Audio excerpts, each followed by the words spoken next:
Okay, for my three big stories segment today, I have 9 stories, but the first and the last are by far the most important. So the first is that Friedrich Merz just became Chancellor of Germany, and this was kind of questionable. Like, okay, so let's start here. Friedrich Merz is Germany's new chancellor, elected on the second attempt by the Bundestag. He secured 325 votes in favor, 289 against, with 1 abstention out of 618 total votes cast. Okay, so that's what happened today. But what happened last night, I woke up this morning and I was like, huh? Okay, for the first time in Germany's post-war history, the Bundestag had failed to elect a chancellor in the first round of voting. So this was an unusual thing for the Germans for that not to happen. And so, like, they're like, people are wigging out. I wasn't going to talk about it because, okay, so they just have extra rounds of elections. But meanwhile, the far-right Alternative for Germany is capitalizing on the chaos. The party has called for snap elections. Merz should resign and make way for a general election, said the AfD leader Alice Weidel, calling for a failed vote a good day for Germany. But again, that's not a news story. But when he finally gets elected, that is a news story. There is another here that Germany has spiraled into political limbo. Merz has refused to participate in the second round of voting.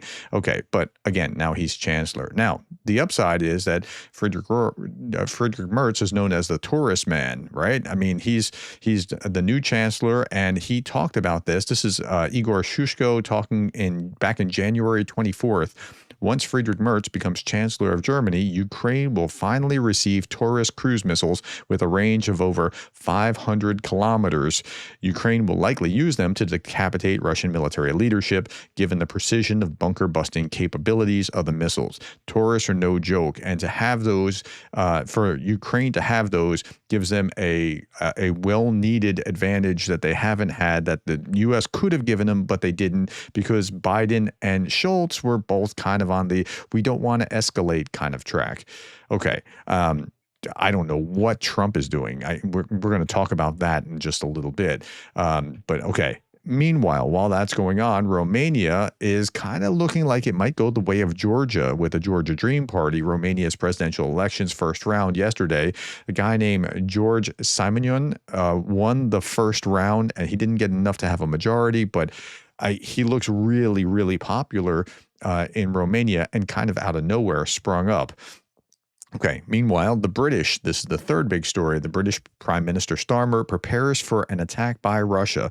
There's a classified dossier which will set out how the government would respond to a declaration of war, including bunkers to protect the cabinet and the royal family, according to the Telegraph. Yeah, they're taking it seriously. I mean, Lithuania is spending 1 billion euros or 1.2 billion US dollars. Somebody corrected me. I said $1 billion yesterday, or the day before, I guess it was. They're taking Russia very, very seriously. Meanwhile, Lula, he's from Brazil's president, Lula, plans to offer Putin Brazil's mediation in Ukraine peace talks during his May 9th visit to Moscow. Okay, but Lula won't return. Okay, let's back up. Lula is intending to go to the May 9th parade. He won't return Zelensky's calls. Zelensky's tried to contact him at least a half dozen times, and Lula won't do it. So, I mean, how much of an honest broker? But, I mean, where are you going to find an honest broker? You either have the Chinese or Brazil, part of the BRICS, that, Putin will listen to. And I think Putin's going to use this in order to continue to snub President Trump even longer. That's just my speculation. I can't prove that particular piece. Okay, Poland is now again planning to block the border with Ukraine again at the Dursk.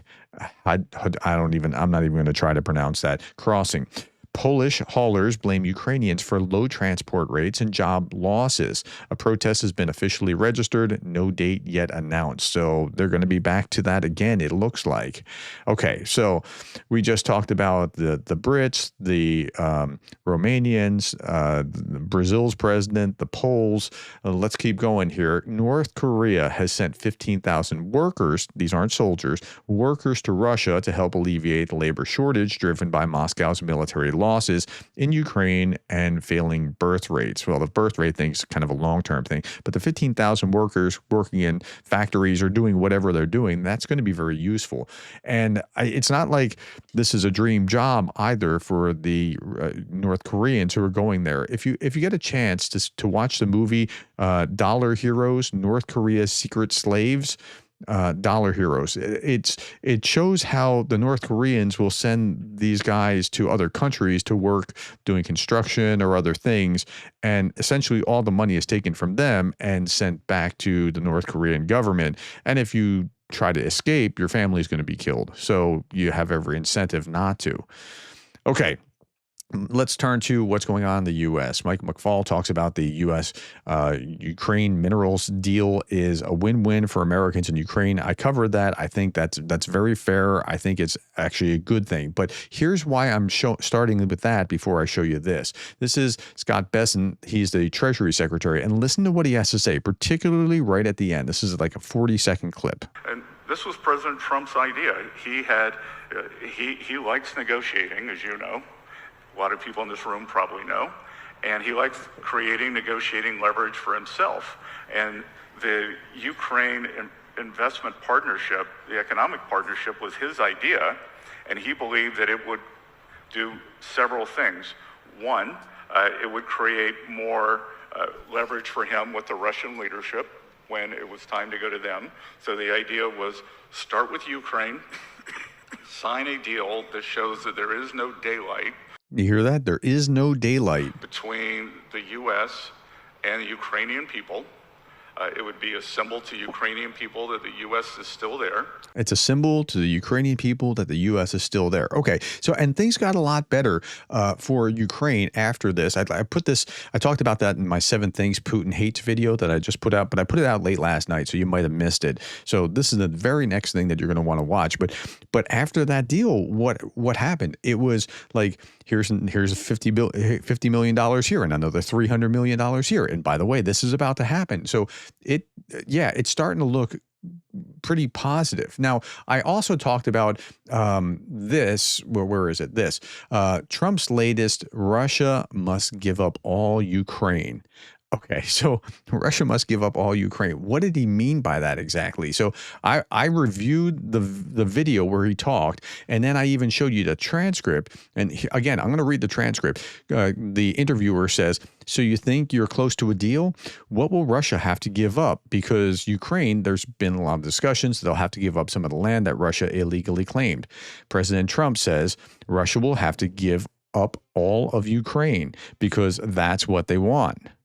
Okay, and I'm like, how do you read that exactly? Does that mean that they have to give up on all of Ukraine? They can keep what they have, or they can keep Crimea, as he's defined Crimea differently than Ukraine itself, or they're going to have to give up on their aspirations for the whole? And there was a deep division in the comments about this. That's why I'm bringing this back up. And I do try to read as many of the comments as I can. The interviewer says all of Ukraine, meaning they wouldn't keep any of the land that they have claimed. And even when he says no, we don't know if he's saying no to this or no to that. Russia would have to give up all of Ukraine. Again, give up on all of Ukraine or give up all the land that they've seized? He hasn't said, because what Russia wants is all of Ukraine. And if I didn't get involved, they would, and now it turns to him again, they would be fighting right now and for all of Ukraine. Russia doesn't want to strip Russia doesn't want the strip that they have now. Russia wants all of Ukraine. So does that mean that they don't just want the strip that they have now, or they don't even want the strip now? They wanted to take the whole. That's not what they were after. It's not like it's like a little consolation prize that they don't really want. How do you interpret it? And if it were me, they'd keep going. Okay, and then they go on for some. And so I asked, okay, now. I asked in the comments below that, I said, okay, so tell me about what that actually means. Okay. Putin will not get the whole of Ukraine is what it means. That's how one way of interpreting it. And that's about a third of the group said that voted. About 12% said Putin will not get any of Ukraine, and it could be interpreted that way. I don't know if it's which way it is. 5% admitted I just don't know, and then 51% said Trump doesn't know. Like he's speaking vaguely, and he doesn't even know which way he's going. That I just don't know what's going on there. But that's where we were. And again, there's reason for optimism. Here's Lieutenant General Ben Hodges talking about some of this. Let's listen to him for like a minute. That he was on Silicon Curtain. But I have always sort of hoped that because President Trump is very transactional in how he approaches things, that in a way that sort of gives him the flexibility to do hard left turn or hard right turn or a complete about face. If he's not getting what he wants, then okay, screw you, and then completely changed. And so, and that could be what we're looking at, but I don't know that it is. And I even in the video yesterday, I didn't say like this is what's happening. He's going that way. I'm saying he can zig, he can zag. I'm not sure what he's doing, but in your comments, you seem to lean toward that. No, that just means that Russia wants all of it. Okay, if Radio Free Europe put this out. Have the tides shifted subtly in favor of Ukraine when it comes to dealing with the Trump administration? It looks, and they give evidence after evidence, it sure looks like it has done something like that. Again, the next video that you want to watch is this video. Still think Russia is winning? Watch this. I'll post this at the very end. Okay. Now, here's Mike Pence talking about wanting all of it as well. Here's Trump's former vice president. Well, I think if the last 3 years teaches us anything, it's that Vladimir Putin doesn't want peace. He wants Ukraine. That's right. And the fact that we are now nearly 2 months following a ceasefire agreement that Ukraine has agreed to, and Russia continues to delay and give excuses, I think confirms that point. Look, I've met Vladimir Putin. I have studied his leadership in Russia over the decades, and I really believe that Putin only understands power. Yep. And it's the reason why in this moment we need to make it clear that the United States is going to continue to lead the free world, to provide Ukraine with the military support they need to repel the Russian invasion and achieve a just and lasting peace. The wavering support the administration has shown over the last few months, I believe, has only emboldened Russia. I think that's very fair. I mean, Trump has been kind of vacillating and not going back and forth. And frankly, Biden was not willing to provoke, but Trump has just been back and forth and mostly back, not forth, right? So it's only emboldened Putin. Okay, I talked about this morning, but it's worth talking again. Again, 205 Ukrainian prisoners of war were returned due to a prisoner swap, and I thought this was a great little picture. Girl was handing out flowers to the defenders who returned home from captivity. I'm sure that was a breath of fresh air for the returned defenders. All right, last little bit. This is the former Chancellor of Germany, Scholz, and Darth Putin's comment was, "Thanks for all the escalation management, comrade. I could not have survived this long without it." All right, my friends, that's all that I have. Thank you for your time, the likes, the shares, the subscribes, and thank you for being the kind of person that cares about Ukraine.